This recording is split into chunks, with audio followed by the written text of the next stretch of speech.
Et bonjour à tous les amis, j'espère que vous allez bien. On se retrouve pour une nouvelle vidéo, une nouvelle édition du JT de la crypto comme tous les mercredis soirs. Comme d'habitude, une première partie un petit peu analyse du marché pour voir ce qui est en train de se passer du côté du Bitcoin mais aussi du côté des altcoins. Et puis une deuxième partie de vidéo où on ira voir différentes actualités très intéressantes, notamment le Bitcoin qui va être officialisé en tant que monnaie dans un nouveau pays un an après le Salvador. Ça on le verra en deuxième partie de vidéo. Restez bien jusqu'à la fin d'ailleurs de cette vidéo puisque j'ai une grosse annonce à vous faire. Donc restez bien jusqu'à la fin et on va pouvoir commencer très rapidement. Juste avant comme d'habitude, n'hésitez pas à vous abonner si ce n'est pas déjà fait, à lâcher un petit like en fin de vidéo si elle vous aura plu et à poser vos questions évidemment en commentaire. Pour commencer, donc, on a un marché de la crypto-monnaie en ce début de semaine qui oscille entre vert et rouge. Voilà, pas forcément de grosse volatilité, pas forcément de grosse hausse ni de grosse baisse. Vous voyez qu'on est sur une journée assez stable, par exemple aujourd'hui, et ça représente bien ce qui se passe depuis le début de la semaine.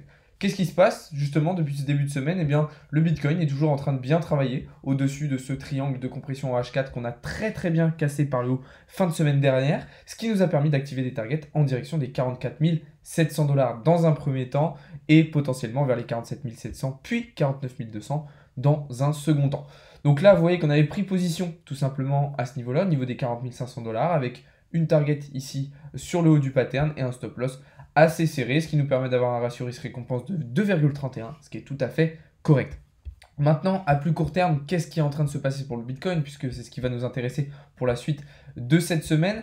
Eh bien déjà, on s'est fait une petite frayeur hier avec potentiellement un double top qui était en train de se dessiner ici en bleu. Vous voyez qu'on ne l'a pas validé, donc ça déjà c'est une première chose assez intéressante, donc je vais pouvoir le supprimer juste ici. On était au début au sein d'un triangle de compression, hein, ici en M15, donc qu'on pouvait dessiner de cette manière-là. Donc là, il n'est plus trop valable, donc là aussi, je vais pouvoir le supprimer. Je l'avais laissé volontairement pour vous montrer ce qui était en train de se passer. Et puis en fait, on est tout simplement rentré dans une situation de bull flag pour le Bitcoin. Donc je rappelle, bull flag, tendance haussière, petit canal baissier, et généralement, on vient prolonger la tendance. On a tenté plusieurs fois de le casser, ce bull flag, notamment là, à l'instant, il y a à peu près une heure, où on est venu chercher justement les 42 790 $, ce qui aurait pu nous permettre de casser définitivement ce pattern. Malheureusement, vous voyez qu'on semble le réintégrer. Alors, attention, pas de panique, on va peut-être tout simplement rebondir ici sur le support des 42 500 $ pour valider une cassure dans la suite de la soirée. Dans le cas contraire, eh bien peut-être qu'on reviendrait tout simplement travailler sur le bas du pattern en direction donc des 41 800 $. Je reste plutôt confiant pour le Bitcoin. L'objectif, je vous le rappelle, et je vous l'ai montré précédemment, c'est de toute façon de venir chercher le haut du range en daily pour le Bitcoin.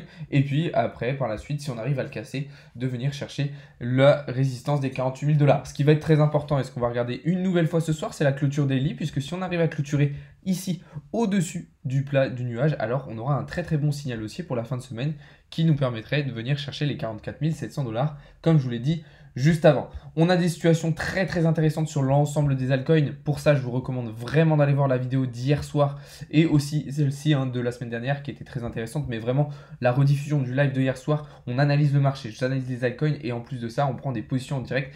Donc, je vous conseille vraiment d'aller voir cette vidéo puisqu'il y a des patterns et des situations graphiques extrêmement bullish sur la plupart des altcoins, FTT, ADA, AVAX, etc. Donc, n'hésitez pas à aller voir tout ça. Voilà, on va passer sur la deuxième partie de vidéo avec des actualités très intéressantes. La première, c'est tout simplement le Apecoin qui a été listé la semaine dernière sur les gros exchanges qui devrait être accepté en tant que moyen de paiement pour le magazine Time. Qu'est-ce que c'est le Apecoin? Eh bien, c'est tout simplement le token de la collection NFT Bored Ape Yacht Club que vous connaissez probablement. C'est l'une des plus grosses collections NFT de tous les temps, enfin pour l'instant. Donc grosse collection NFT et ils ont sorti tout simplement leur token justement il y a quelques jours. Ce token il a été listé sur des grosses plateformes comme Binance, comme FTX, comme Coinbase, etc. Et il nous fait des choses très intéressantes en ce moment. Pourquoi je vous dis ça? Eh bien c'est ce qu'on va regarder tout de suite puisque là aussi on va avoir plutôt une belle opportunité sur le Apecoin puisque vous voyez qu'en H1 il a très bien cassé ici ce triangle de compression, ce qui nous permet d'activer des targets dans un premier temps en direction des 16 $, donc retour vers l'ATH et puis dans un second temps vers les 18 et 20 $. Donc partenariat très intéressant. Pourquoi? Parce que au-delà du fait que l'Apecoin va énormément servir au sein de l'écosystème NFT, blockchain, avec l'arrivée dans le Web 3.0, dans le Metaverse et dans des play to earn de ce projet NFT, donc le token aura une utilité, mais le token va avoir potentiellement une utilité hors écosystème NFT, puisqu'on voit ici qu'il va servir tout simplement en tant que monnaie numérique, comme moyen de paiement pour le magazine Time, mais il pourrait y avoir d'autres partenariats de taille qui pourraient arriver dans les semaines et les mois à venir. Donc clairement, c'est une crypto. Dans tous les cas, c'est un projet, mais c'est surtout une crypto qui, je pense, va avoir beaucoup de potentiel au cours de l'année 2022 et qui pourrait nous faire de très belles choses. Donc moi, une fois le listing terminé, je m'étais repositionné au niveau des 11 $ environ. Et là, je compte bien garder cette crypto un certain moment pour aller chercher une plus-value assez intéressante, puisque oui, je pense que cette crypto pourrait nous faire de très très belles choses au cours de l'année 2022. Deuxième actualité, et pas des moindres, puisqu'on a directement au Japon une bourse spéciale crypto-monnaie qui souhaite être, eux, cotée au Nasdaq. Donc clairement, là, on rentre dans une autre dimension. Alors c'est une bourse de crypto-monnaie qui compte plus de 1,5 million de clients, donc c'est quand même une grosse bourse, hein. C'est pas, voilà, c'est pas une petite marketplace de rien du tout, c'est quand même quelque chose d'assez balèze. Donc vont-ils y arriver? Eh c'est la question qu'on va se poser, mais en tout cas, si c'était le cas, alors ça serait vraiment quelque chose d'assez exceptionnel, et puis surtout, ça encouragerait probablement d'autres bourses de crypto-monnaie, voire même certains exchanges, à être introduits en bourse. On sait que Coinbase avait été introduit en bourse, mais ça pourrait peut-être pousser des exchanges comme Binance, FTX ou encore Kraken, tout simplement, à être listés directement, à être introduits directement en bourse. Donc on le voit de toute façon, ces bourses de crypto-monnaie, elles gagnent énormément en popularité, en clients aussi, hein. C'est des bourses qui grossissent vraiment, il y a de plus en plus de clients forcément qui investissent en crypto-monnaie et donc qui se dirigent vers ces bourses. Donc là, c'est pas quelque chose d'anodin du tout. Si c'était amené à être fait officiellement, alors ça serait vraiment un gros tournant selon moi pour les exchanges, pour les bourses, pour les marketplaces crypto-monnaies à l'avenir, puisqu'on pourrait voir d'autres justement introductions de cette manière dans l'année 2022 et puis dans les années à venir évidemment. Donc on va surveiller ça, mais c'est une actualité que vraiment je voulais partager parce que je pense que ça peut changer énormément de choses.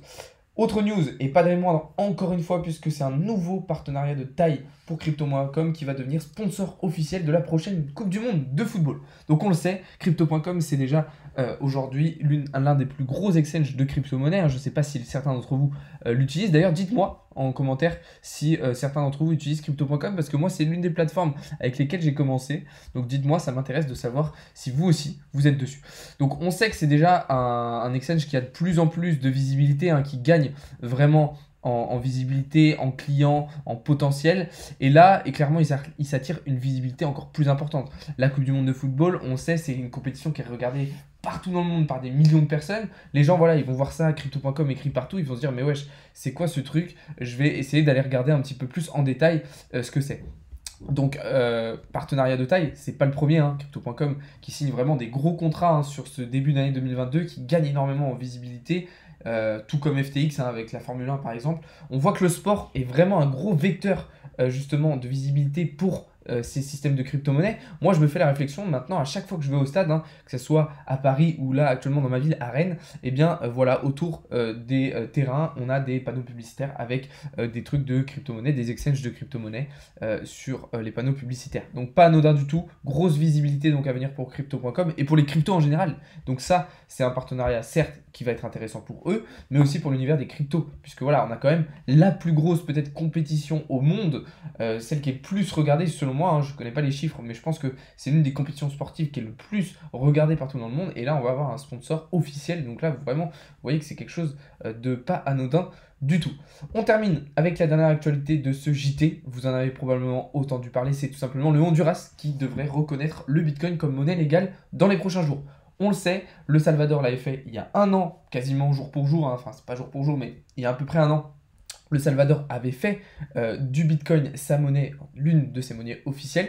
Eh bien, le Honduras souhaite faire de même désormais. La présidente du Honduras s'est exprimée à ce sujet-là. Elle a dit que voilà, le Salvador, on s'était rendu compte que ça leur avait permis de sortir de l'hégémonie du dollar, de la dépendance en fait du dollar de ces pays-là. Et donc, elle souhaite faire de même, tout simplement. Elle souhaite aussi profiter de l'opportunité que donne le Bitcoin de sortir de cette dépendance absolument énorme vis-à-vis du dollar et vis-à-vis des États-Unis aussi globalement. Donc c'est quelque chose de très intéressant puisque du coup ça pourrait pousser les autres pays tout simplement d'Amérique latine et d'Amérique centrale à se tourner justement vers ce substitut, vers le Bitcoin.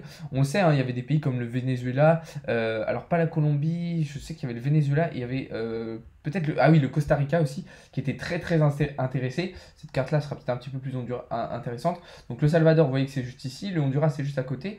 Il y avait le Costa Rica, le Venezuela aussi, qui pouvaient être potentiellement intéressés par une adoption du Bitcoin. Donc clairement, je pense que tous ces pays-là qui subissent un petit peu l'hégémonie du dollar, qui subissent les crises du dollar des États-Unis, etc., eh bien, vont vouloir prendre leur indépendance financière et économique et donc se tourner davantage vers le Bitcoin pour justement sortir de tout ça. Donc c'est une très bonne chose. Ça montre à quel point les crypto-monnaies sont puissantes et vont pouvoir changer beaucoup de choses dans le monde dans les mois et les années à venir. Donc vraiment, chose très intéressante. Voilà, on arrive à la fin de ce JT. Les amis, je vous invite réellement à aller participer au concours sur Instagram. Le tirage au sort va se faire ce soir en live sur TikTok, là, peut-être d'ici 30-45 minutes après la sortie de cette vidéo. Donc je vous conseille réellement d'aller sur Instagram. Le lien sera dans la description de la vidéo. Et autre grosse annonce, je vais créer prochainement, très prochainement, un Discord. Tout simplement, où vous allez pouvoir retrouver des parties NFT, crypto, minage, DeFi. Voilà, il y aura vraiment beaucoup de choses. Donc préparez-vous, il va y avoir potentiellement du changement dans les semaines à venir, mouvement sur Discord. Donc voilà, restez connectés. Merci beaucoup d'avoir regardé la vidéo. Je vous souhaite une très bonne fin d'après-midi. On se retrouve juste après en live sur TikTok justement pour faire le tirage au sort du concours Instagram. Voilà, bonne fin d'après-midi à tous. C'était Alex de Crypto Learning.